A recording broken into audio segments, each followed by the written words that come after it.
This is Up for Debate, episode number 258, recorded July 21st, 2023.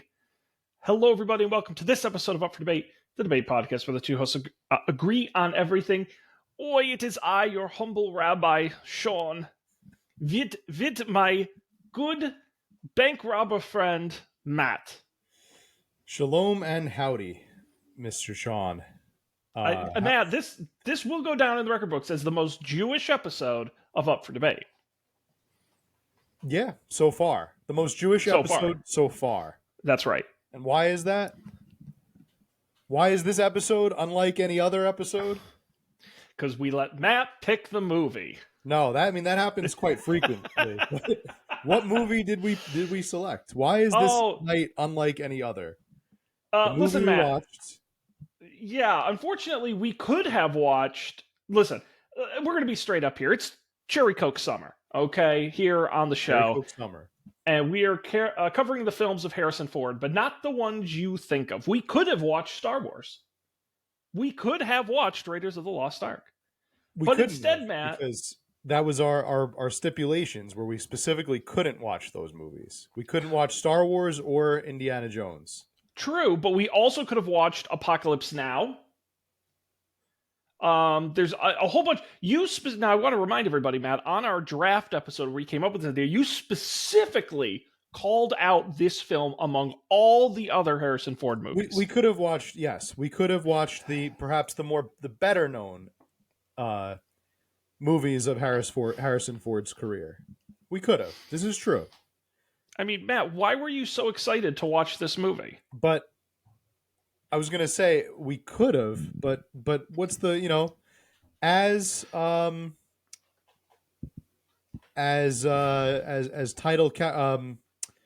title actor Gene Wilder would say, we choose to watch this movie not because it is a good movie, but because it is a movie. I think you're mixing him up with JFK.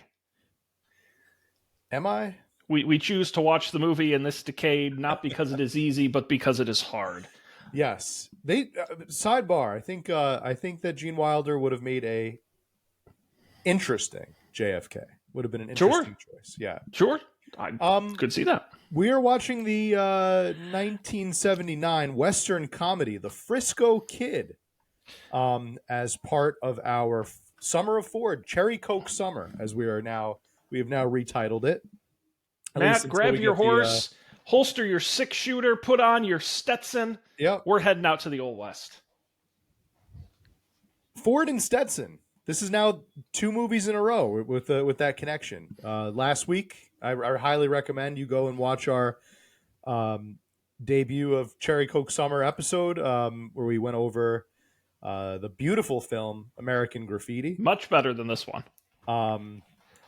In some ways, in some regards. I don't know. Does American Graffiti have a Polish rabbi on an adventure in the Wild West? No, but it does have a beginning, middle, and end with a plot. Does it have a prolonged dance number, wherein said rabbi teaches the members of a Native American community to dance the hora? No, but it does have an appropriate balance of both drama and comedy. This movie does have that. I don't know. I thought this movie got pretty dramatic at times. I think we're going to disagree on this movie quite a lot. But Matt, I got to go back to, I swear, and maybe I'm misremembering, when you talked about this before, you called it a comedy?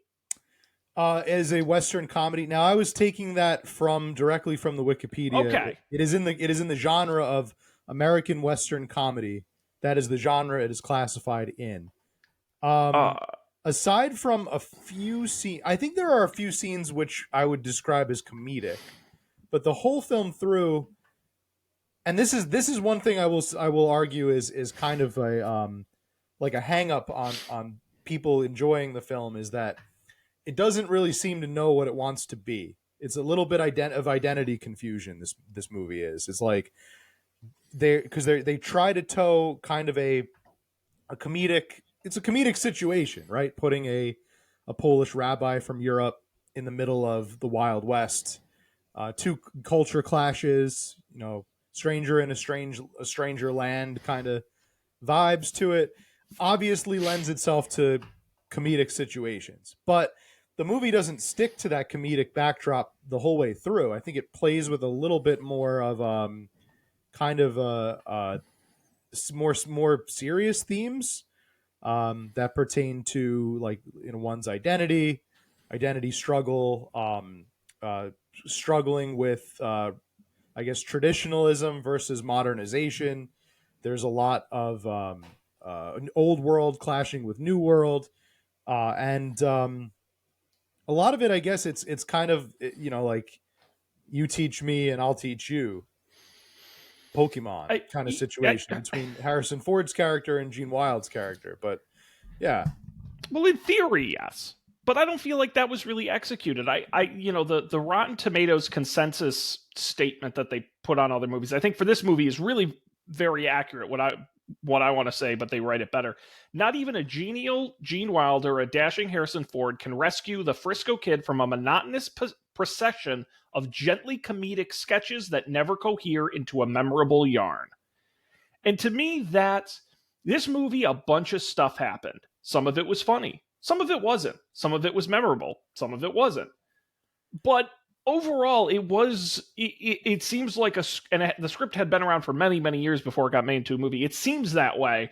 Like it was just a bunch of loose ideas. And I think you were hinting at this a little bit earlier. I think the ending is one of the stronger points of the movie. But that sort of middle part is very meandering.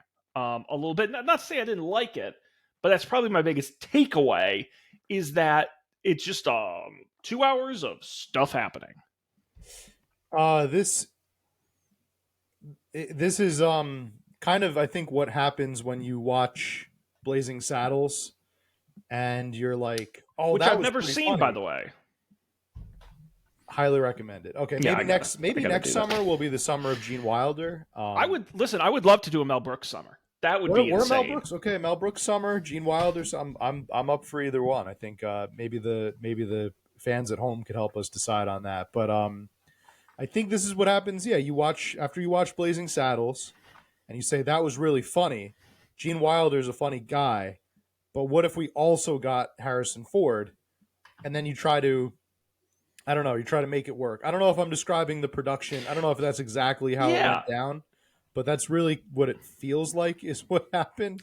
Well, but here, Um, I think Gene Wilder, when he does the funny bits in this movie, he's very good. And when he does the dramatic bits in this movie, he's very good. Like, I don't have yeah, an issue with him doing that. My issue was it was like two ends of the spectrum bouncing back and forth. Like, it didn't seem. I wanted either to go one way or the other. It seemed a little wishy washy for me. I mean, and we can get into the content of the film a little bit more. The plot itself, Polish rabbi coming to the U.S. has to travel across the country, San Francisco, gets teamed up with a cowboy bank robber type. I think is fantastic. I mean, it's a great idea.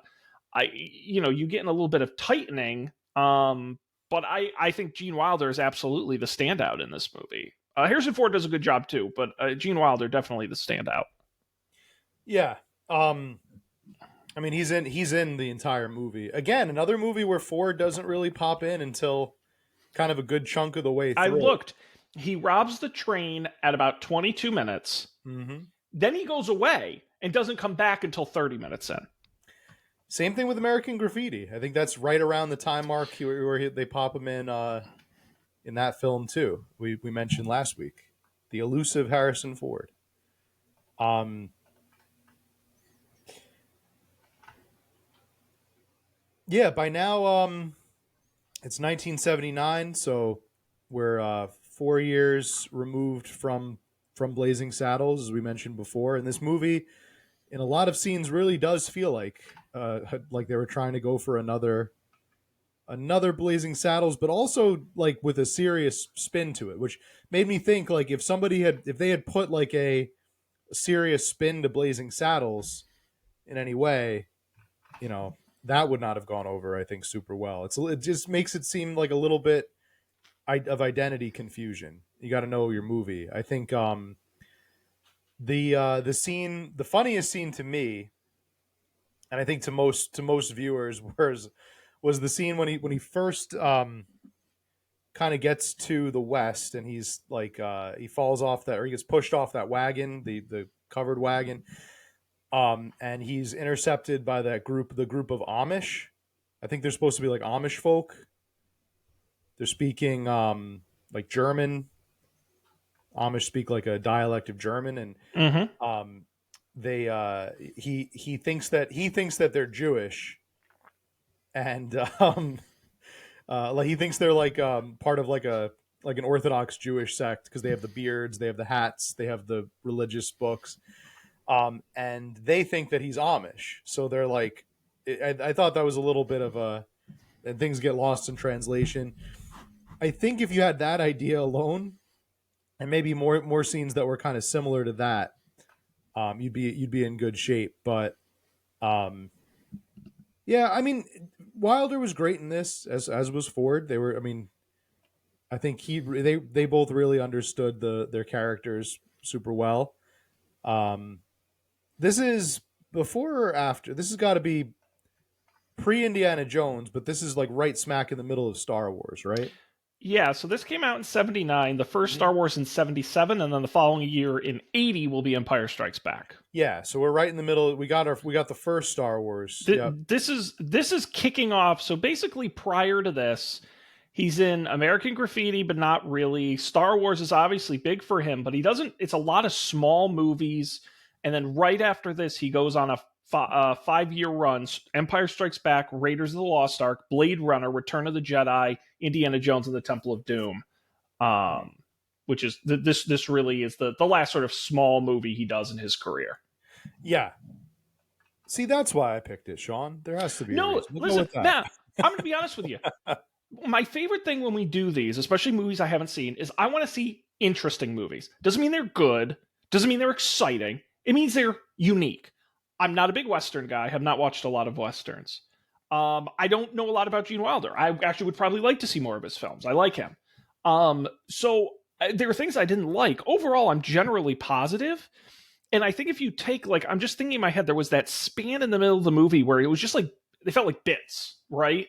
Where it's like the Native American thing, the monks who don't speak, the vow of silence thing, like you mentioned with the Amish thing.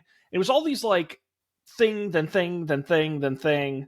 Um, that was where it felt a little soft to me. And individually, those were good. I just think having a back to back, to me, the biggest miss of the movie is I think they really undersold Harrison Ford's character. And my guess is they did that for Gene Wilder. This was Gene Wilder's movie A to Z. But I feel like the idea of teaming him up with a bank robber was fun the one time he robbed a bank.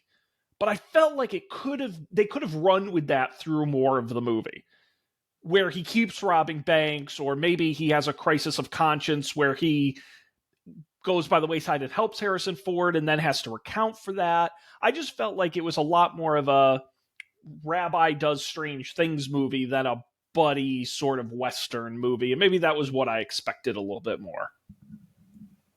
Yeah. It seems like that part might have been written in maybe later on, like as kind of an afterthought. It really does seem like, at least in terms of the pacing of the film, it seems like, they thought about the, yeah, rabbi does wacky stuff plot first, and then the bonding stuff kind of came in maybe later on. One of the most interesting things about this movie, can you picture somebody else in the role played by Harrison Ford, um, Tommy Lillard? Because Well, I originally, can because I've read the Wikipedia page, so yeah, go ahead.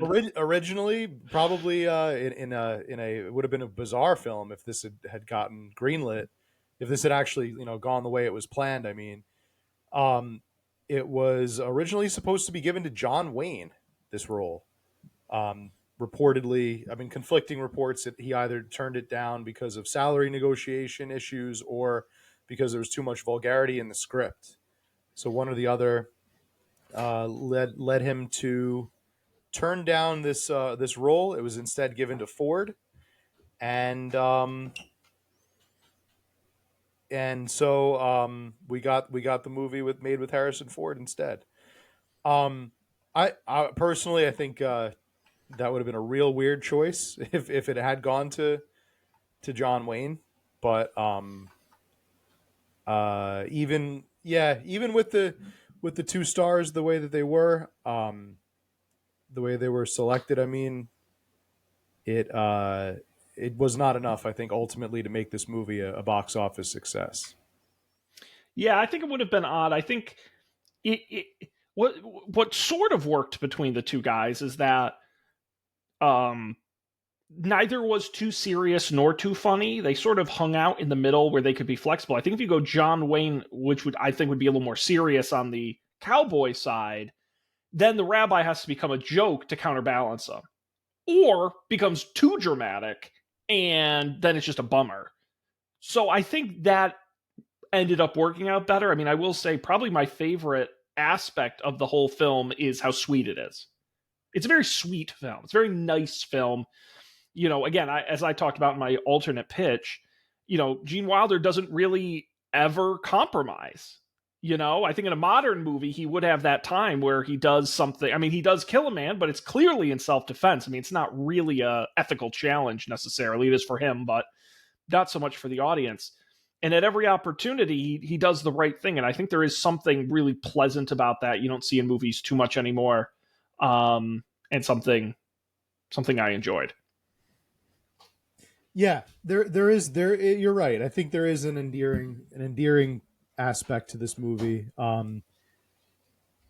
It could have very easily, I guess, gone into the direction of like either like exploitation, or it could have gone into the direction of like just like another western with that just happened to have a rabbi in it for some weird reason. But um, it yeah, for that reason alone, I think it might have been even more harmful if you had substituted Gene Wilder out, Yeah. perhaps, than Harrison Ford.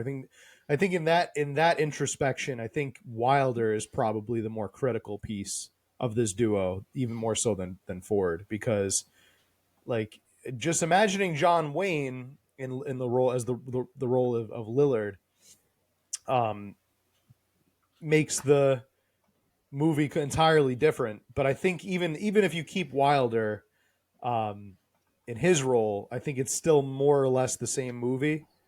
But you take Wilder out and as the role of Rabbi Belinsky, and I think it's totally I can't even imagine what Yeah. this would be. Yeah, Um, I mean, Gene Wilder, famously nice guy, mm, and was involved in the writing of the movie as well. So I think some of that comes through in the script itself. Yeah, I mean, that's what's strange about it is when it was described as a comedy, I was really surprised, especially in 1979, the amount of this is a very culture clash movie, uh, and they were pretty damn respectful about it. Whether it's the Native Americans or the monks or the Jewish individuals, um, they weren't really played for stereotypes. Like I was, especially with the Native Americans, I was really waiting for that to get like so out of control because I'm like, it's a comedy, Gene Wilder, like they're gonna fucking, they're gonna really do something nuts, and they really, especially for '79, I really was like, again, it's that niceness, that kind of respect piece where it's like they're not playing them against each other for laughs. They're doing it more as a curiosity and a introspection and even emotional, but never just purely for laughs, which I respected a lot. mm.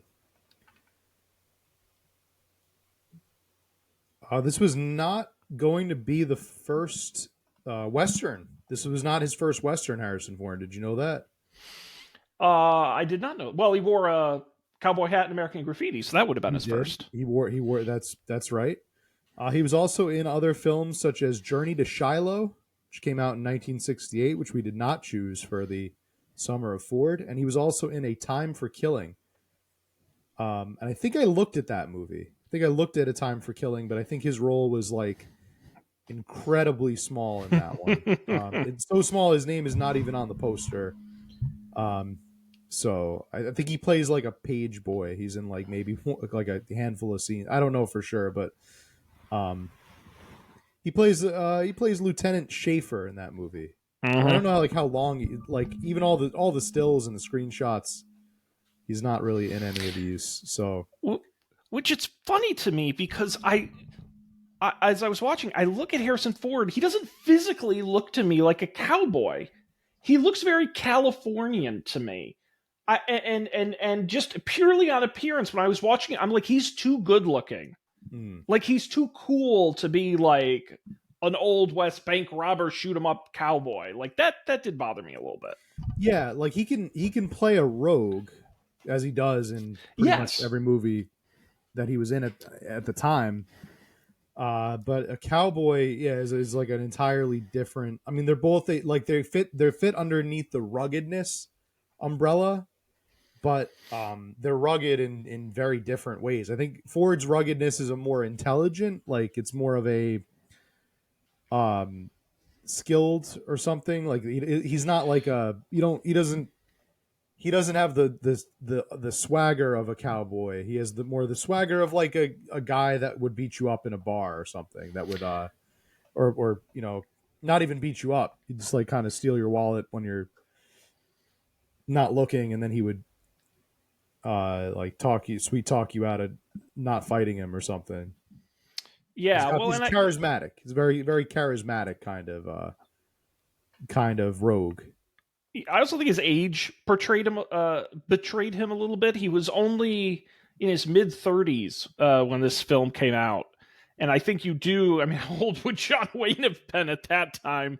I do think you lose a little bit of the sort of grizzled, experienced Old West cowboy type we're used to. Indeed.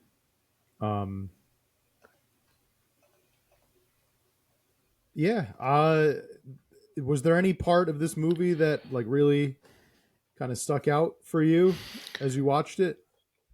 Again, I think all the individual bits were good. It was sort of the in-betweens where they're just sort of walking around or on horses that I think just kind of, I think when again, it's just the nice smile moments where it's like when they're at the monastery and the guys all have the vow of silence. And what does the guy say? You're welcome? I forget the line. Yeah. And then everyone looks at him all serious, and then they smile and laugh. I mean, I'm like, honestly, it's like, I just think that's nice. That's just nice. Yeah, he says you're welcome. Yeah, because he's I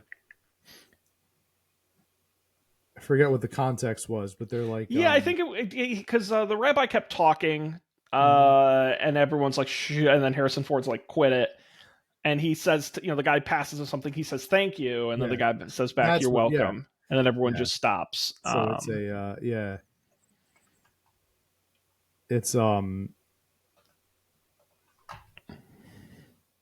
it's a Trappist monastery. Yeah. It's, they've taken a vow of silence.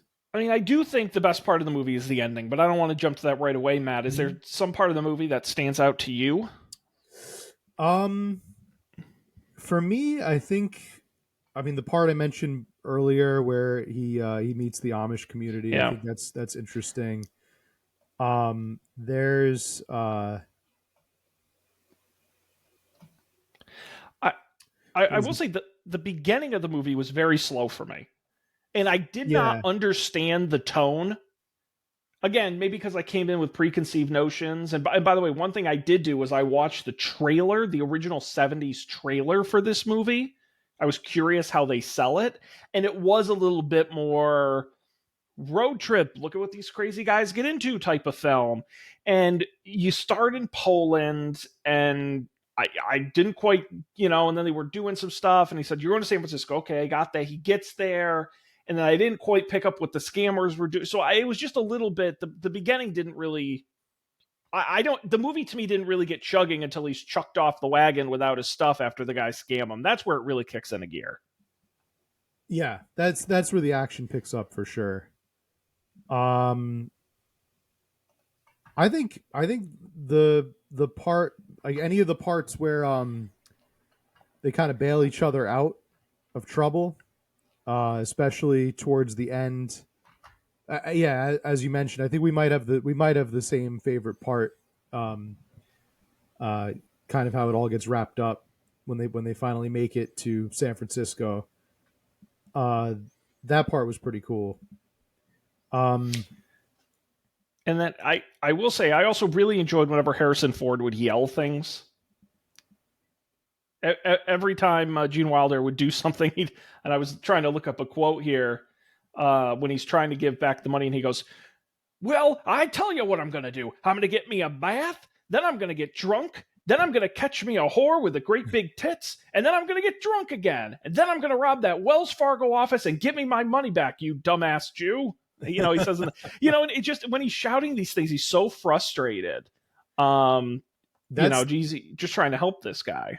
that for me, the two parts where Harrison Ford really shines in this movie is when he's in that mode, the yelling Ford, where he's very very very boisterous as he can be. We didn't really get a whole lot of that in the last Ford movie we watched. He was very mild. Very mild in all through American Graffiti. This is where we finally get to see like a taste of that Ford fury. So it's either where he's like that, or in the parts where he's like consoling um, uh, Avram. He's consoling the rabbi. He's saying like, you did what you had to do in the instance where he kills the guy in self defense, and he's like, it doesn't change who you are on the inside. You're still that person. When he's providing, I guess, the guidance for that character, but he also is this like really angry cowboy, which I think is also he plays both those parts really well. So it's a little bit more of like a depth role for him. Certainly more so than in the first movie.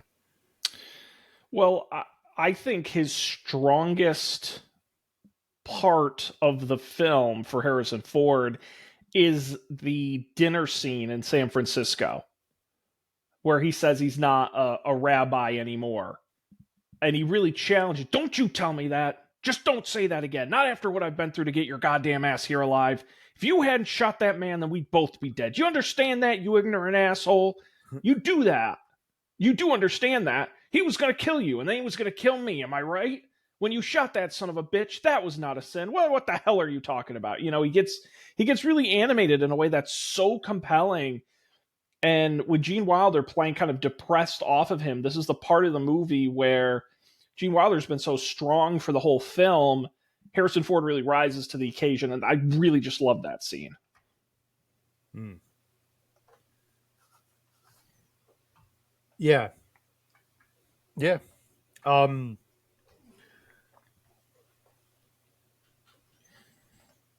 I think. So I read somewhere that Wilder didn't want to do this movie originally. I guess he was offered it, and he actually turned it down at first. Yeah, he didn't like the script Hmm. in the original version. He didn't like it. They rewrote it. He read it again a year later, thought it was better, still turned it down.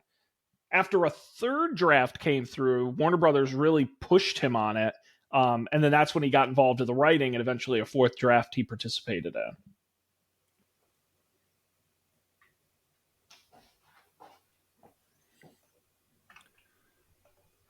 Ooh, interesting. They so the theatrical release poster. If you look at the theatrical release poster and the cover of the DVD release, they look very different because the theatrical release poster very much showcases Wilder on it, with Ford kind of regulated to like a little circle at the bottom. Like if you look at it, it's Gene Wilder's character on a horse, um, very big circle up top, Ford very small circle on the bottom. Now look at the DVD release cover um, for for this film, which I'm googling in real time. It's the exact opposite. It's pretty much just Harrison Ford's face splashed on there, and then the same. It's the same image. Gene Wilder on the horse, but now that's up in the top corner, kind of tucked away. Yeah, it's crazy. I mean, this was 2 years after the first Star Wars, right before Empire Strikes Back, and yeah, I believe they changed that poster was changed for the DVD release, maybe, or the VHS release. And it just goes to show over time how big Harrison Ford became. And the Blu-ray covers is just. Did you see what they did there? Did you see the Blu-ray cover, the I've archive not. collection? Let me look up the So Blu-ray.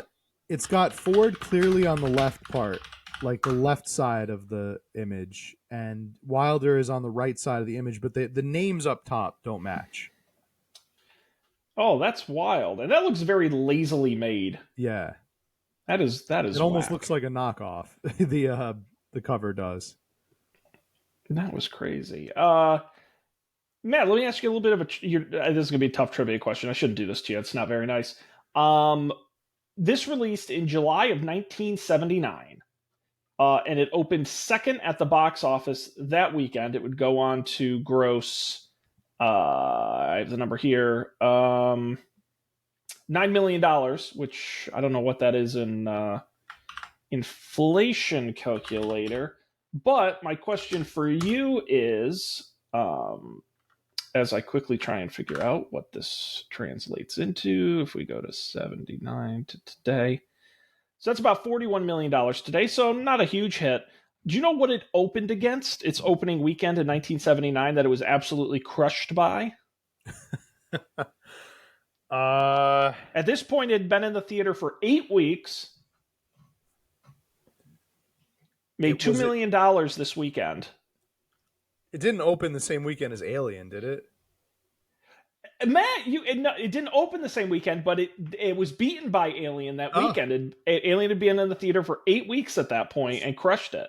That's about, yeah. Besides Alien, and I think the Star Trek movie came out the same year.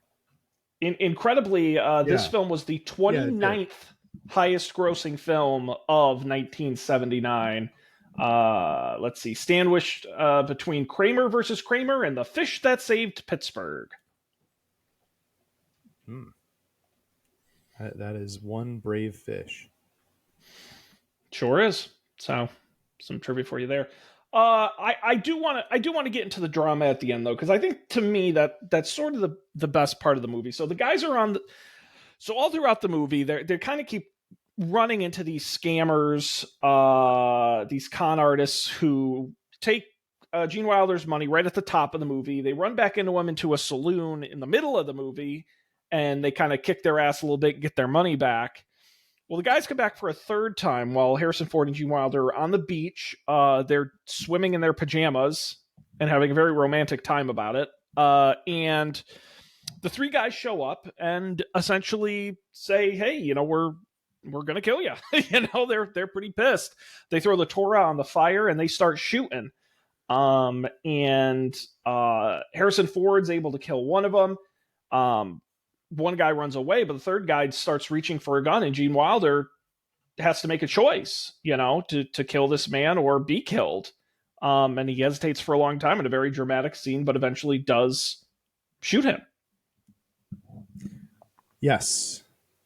That's where we get the whole part we described before with Lillard going over and consoling him, or I guess like really giving him like a talking to, gets him back on his feet, and it's then also he has a chance to take out the brother who gets away. He is gonna, but then he doesn't. He thinks better of it, and he disarms him instead, and kind of sends him into exile, showing that like he's grown, or that he I guess is not, he like the West hasn't completely gotten to him or something like that. Like he's able to keep some of that humanity that he came there with. Yeah, another one of my top lines in the movie. This is a very big country. I'll tell you what I think is the best thing. I'll take San Francisco. You take the rest of America. And if you ever come back to this place again, I don't think you're going to get off so easy. Now get the hell out of here. Would somebody please show this poor asshole the way out of town? Yeah. And everyone cheers. Mhm. Yeah, it was just a really watching him go into that sort of I can't be a rabbi anymore. I sinned so greatly. Harrison Ford coaching him out of it, and then being confronted by it. He may have to kill again. Mm. And determining that I am a rabbi. That is what I am. Was a really great sort of arc and storyline there that I was kind of bummed only made it to the last 20 minutes of the movie. Yeah. It. I'm trying to look up before there was a quote about the reception of this film. Uh, yes. Um, yeah. So Jordan Hiller, a film critic, he called this movie one of the 25 essential Jewish movies, praising its uncommon innocence and unself-conscious humility. He called it an unpredictably paced, part screwball comedy farce, part dramatic buddy picture, part spaghetti western. Wrote that, quote, "The Frisco Kid has the feel of an artist's charmingly naive, youthful indiscretion. The Frisco Kid is all pratfalls and Tookus jokes aside, the quintessential Torah movie." Absolutely. No, and there's another great line from another reviewer on this Wikipedia page. Never a great movie. It's nonetheless a pleasant one. Yeah. I thought that they had really good chemistry. I can't confirm if Wilder and Ford ever appeared in a movie together again after this, but I kind of wish that they had. I thought their dynamic was really good. I thought that was probably the best part of the movie was just their chemistry, their on-screen chemistry. It's pretty good.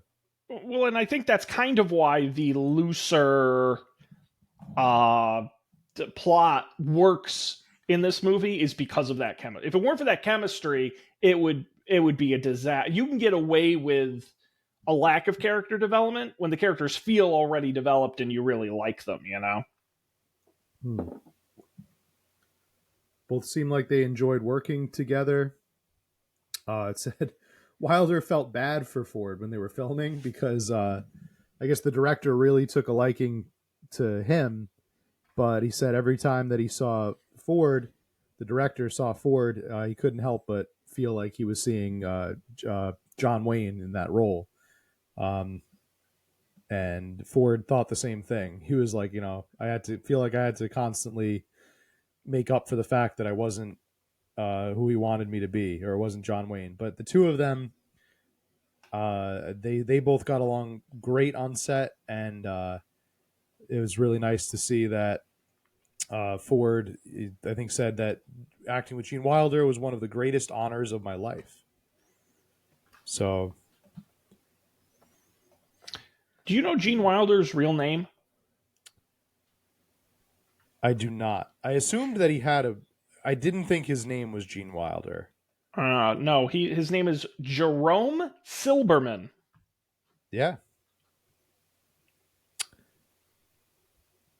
yeah. I didn't think Wilder was the surname there. I heard it. I'd heard it before. There was like a. He definitely had a stage name. Um,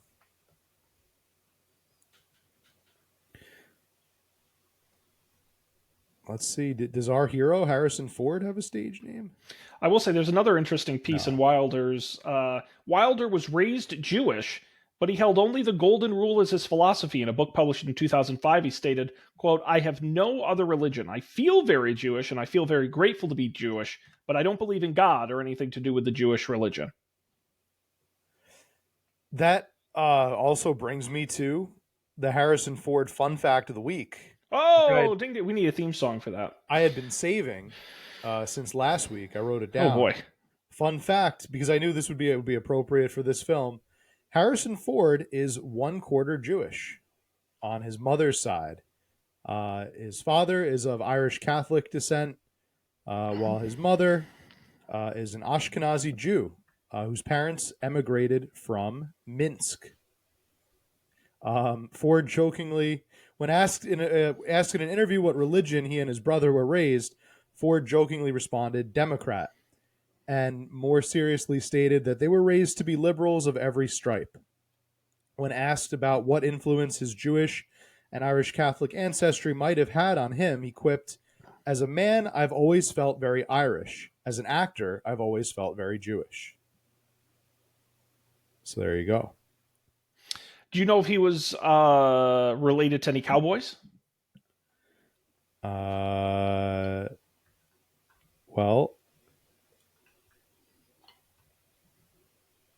no, I don't. I don't think so. I don't know. Maybe. Do you think? Do you think you were related to any cowboys, Sean? Absolutely not. I come from a mix of the French Canadian people who were not cowboys and the Polish people who were not cowboys. Yep. If my ancestors were cowboys, it would. I guess you'd have to call it a spaghetti western because they were Italian. So. Oh, look at that! That's go. very funny. There you go. How would you rank this film? Last week we established a Harrison Ford ranking system. Oh yes, the Matt Mariani patent pending. We considered it so. It's from on a scale from I'm in this for the money, not your revolution. That's a 0. To a Harrison 4, which is a 4. That's like an exceptional note. Step down from that. The 3 is it belongs in a museum. So then, of course, you got 2, laugh it up fuzzball, or 1, I have a bad feeling about this. I'm glad you wrote this down because I totally forgot about all of it. Put it this way, it's a Harrison Ford film for Gene Wilder. Yeah. Total slam dunk, right? I was just impressed that he was able to keep that accent going the whole movie. And it wasn't bad. Not at all. It could have been grosser. That's my whole thing. I was waiting for this movie to get gross. Mm-hmm. And it didn't. Thank God. Yeah. In terms of Harrison Ford, I'm a little bit torn. I gotta be honest. I don't think it was a slam dunk for him. I think Western is not really his genre. He didn't get to do a ton of action. But at the same time, he was good, and he worked with Gene Wilder really well. So it was a 0 to 4 scale? Yeah, 0 to 4 scale. We said the 4 would be like really exceptional. What was it? 2 was Fuzzbucket. What was 3? 2 is Laugh It Up Fuzzball, and 3 is It Belongs in a Museum. I'm gonna give it Laugh It Up in a Museum. I'm gonna give it a 2.5. I like that. I think that's fair. I'm gonna give it the benefit of the doubt. I might be a little more generous here than I need to be, but I guess I'm feeling generous. The Wilder factor brings it up for me. I'll say it fully belongs in a museum. I'll give it a solid 3. Fair enough. But I agree with the assessment. I would see why you would put it somewhere in between that 2 and 3. It's just hard because it's just such not a Harrison Ford movie. I mean, that's. Yeah. And by the way, this is really the last time that'll happen in his career. Yeah. Every movie after this is a Harrison Ford movie. And I think, for me, did I enjoy watching it? Yes. Am I glad I watched it? Yes. Will I ever watch it again? Absolutely not. So it's kind of right in that line of like, okay. And I think there's no shame in that. Yeah, it's a feel-good movie. The feel-good movie of our Cherry Coke summer. Yep. Matt, let me ask you a question. We have a little bit of time here. Now, we're not covering Star Wars and Indiana Jones on this podcast this summer on purpose. Right. We want to see what else Harrison Ford had done in his career. Next week, we're going to be doing 1982's Blade Runner, which I am so excited because I've never seen it. And I know that one's not a comedy, so I won't go in with that expectation. But, you know, you worked so hard on this patent pending Harrison Ford rating scale. Matt, looking at Star Wars as a franchise and then Indiana Jones as a franchise, where would those rank for you on the Harrison Ford scale? It's a very interesting question, Sean. Where would I I can't think of a I can't think of any reason they wouldn't all be fours, to be honest. like Okay, and that's fair. I By the way, I don't fully yeah. disagree. Let me tweak the question though. Which one Mhm. ranks higher on Oh, specifically on the Harrison Fordness, not the movies, but on the Harrison Fordness of them? Which ranks Indiana higher? Jones. I think it would have to be Indiana I would Jones. agree. Would I be would more, also yeah, agree. because he's not really sharing the spotlight with anybody. Well, I I mean, don't you even. could argue in Last Crusade, like with Sean Connery, but it's still an Indiana Jones movie, like But I also think that's it's not his even about character. screen time. Mhm. It's that to me, Indiana Jones is a more fleshed out character, a more unique character than Han Solo. And don't get me wrong, I love Han Solo as much as the next guy, but he is very like, I'm a cool space guy. Like, that's the movie. And I feel Indiana Jones is just a little bit more. He's got more beef. He's got more complexity. He's definitely got more roots, I think, for Yeah. Indiana Jones. I mean, he's got the archaeology thing, he's got the scholarly thing, he's got the adventurer thing, and like you said, the rogue. He's got all of that. I think you know, Han Solo is more just he's in it for the money. He's in it for the credits and a good time. There's not as much depth there, at least on first glance, because I think there is more depth if you really dive into the character. Oh, But yeah. No, I'd agree with that. movies don't really do that. In order to do that, you have to explore like the books or something. But Well, see, now I have to ask you, though, Star Wars, Indiana Jones, or Cowboys and Aliens? Because it's both. We've done Cowboys, Aliens. I'm just making fun of his myths of a film. Do you remember Cowboys? Did we see Cowboys and Aliens together? I don't think so. Okay, If we did, I'm drawing a blank. I saw it in theaters, and 2011 would have been a time we would have seen it. We should have seen it together. Maybe I did, and I just blocked it out of my memory. Maybe you weren't invited. I don't know. Tried not to. I Maybe. know I went out with some Maris people and saw Maybe Cowboys and Aliens, and it was Cowboys and Aliens. odd. Maybe, and he was in that movie? Yeah, it was him and Daniel Craig. Oh boy, I feel like I would remember if I had seen this. It's possible you didn't come. Why didn't this make it to the list? But this seems like a Matt Mariani. How did we not put this movie on the list? You made the list? I didn't even know this movie existed. Daniel Craig and Harrison Ford. Oh, you don't know about Cowboys and Aliens? No. Did you know the plot or anything? Sean, this is all brand new to me. So the plot is, I won't give the whole movie. movie Directed by Jon Favreau. Yes. What? So Daniel Craig essentially is an outlaw in the Old West with no memory. And he had gone around and apparently had stolen. Again, he didn't remember all this, but he had done a bunch of crime. Harrison Ford is a wealthy cattleman who's pissed at Daniel Craig for stealing from him.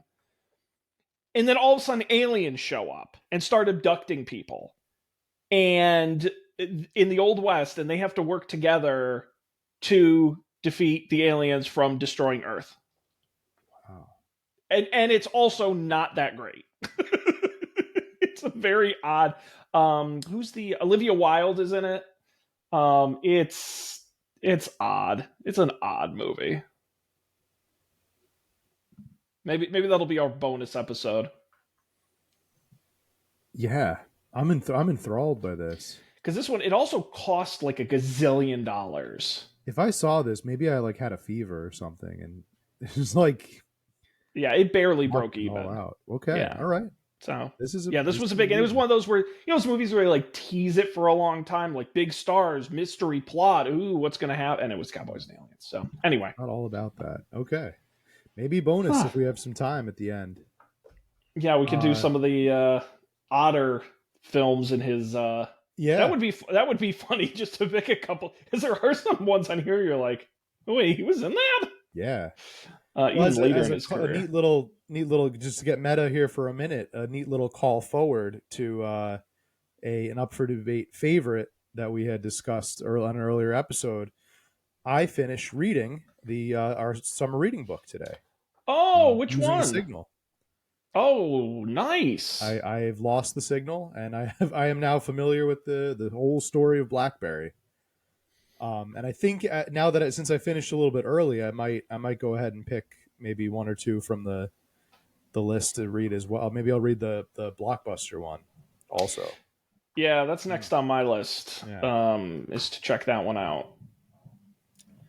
So Nice, man. We got so much going on this summer. yeah, It's some really exciting stuff, folks. Thanks for joining us on this one. A great Harrison Ford centric episode. Again, we're going to be back next week with Blade Runner, and I think I'm going to try to watch Blade Runner 2049 as well, just as a talking point. yeah. Especially considering how much later it was made. Kind of escaped me. So is interesting. Blade Runner itself, very curious to see what you think of it. That's another. I'm going to love it or hate it. Yeah. I don't think there's much in between. I think these were the two that I had seen already. Was Blade Runner and Frisco Kid. So very odd. Be very interested to see what you think. I'm excited. It's going to be a great summer. We got a lot coming up. UpForDebate.tv is our website. You should definitely go there. Check out last week's episode on American Graffiti. And that episode's available in audio and video wherever podcasts are available with the video on YouTube. Make sure you subscribe to get these episodes as soon as they're published, whenever we get around to that. And then, of course, you can get a hold of us. Let us know your thoughts on Harrison Ford and our Cherry Coke summer at upfordebatetv@gmail.com or on Twitter at upfordebatetv. You're definitely going to want to get a hold of us there. But I think that does it for tonight. So on behalf of Matt Mariani, I'm Sean. Thanks for joining us. As always, we'll see you next time for more Harrison Ford on another Up for Debate.